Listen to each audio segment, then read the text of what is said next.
नमस्कार दोस्तों, स्वागत है आप सभी का आपके अपने परिवार डी न्यूज रूम इंडिया पर। और आप सब यहाँ उपस्थित हुए हैं आज की खबर पर चर्चा करने के लिए। आज की बड़ी खबर वेनेजुएला के राष्ट्रपति मादुरो की गिरफ्तारी और उसके बाद की घटना से जुड़ी हुई है। 2 जनवरी 2026 की रात वेनेजुएला की राजधानी काराकास सो रही थी, लेकिन तभी आसमान से अमेरिकी डेल्टा फोर्स के हेलीकॉप्टर उतरते हैं। ऑपरेशन एब्सोल्यूट रिजॉल्व शुरू हो चुका था।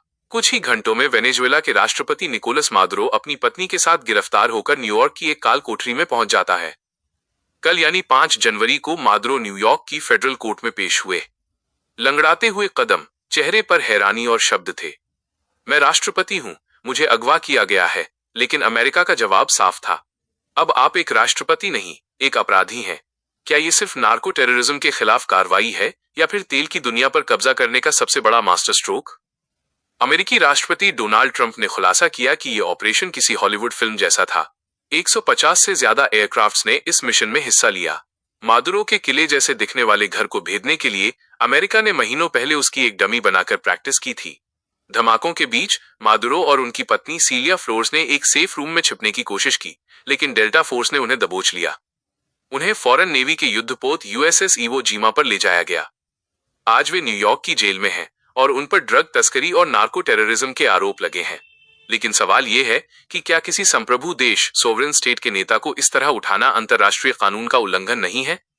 क्या यह दुनिया के लिए एक खतरनाक मिसाल बन सकता है? गिरफ्तारी के ठीक बाद ट्रंप का एक बयान आया जिसने मार्केट हिला दिया। हम वेनेजुएला का तेल सेक्टर संभालेंगे और उसे फिर से बनाएंगे। वेनेजुएला के पास दुनिया का सबसे बड़ा तेल भंडार है।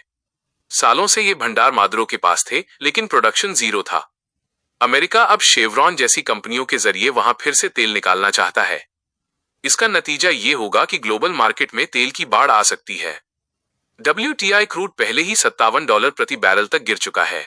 इस कदम से चीन रूस को झटका लग सकता है, क्योंकि रूस और चीन ने वेनेजुएला को अरबों डॉलर का लोन दिया था। अगर अमेरिका वहां अपना कंट्रोल जमा लेता है तो उनके पैसे डूब सकते हैं और उनका एनर्जी डोमिनेंस खत्म हो जाएगा।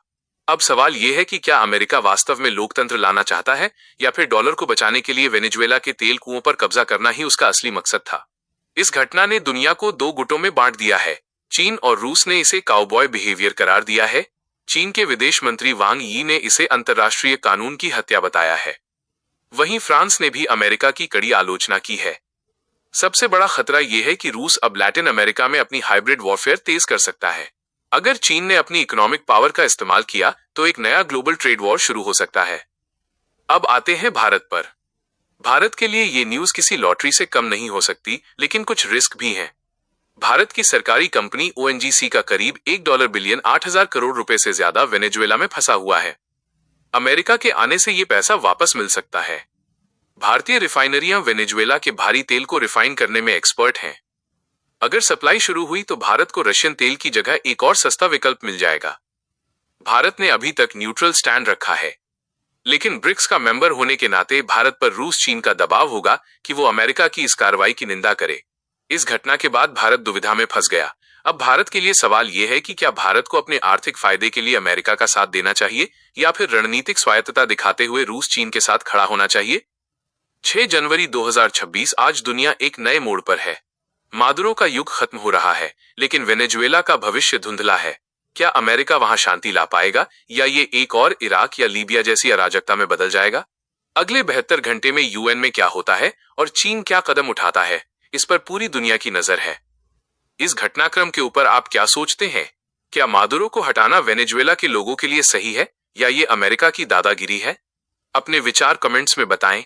लाइक, शेयर और सब्सक्राइब करना न भूलें। मिलते हैं अगली खबर में। नमस्कार, जय हिंद, जय भारत।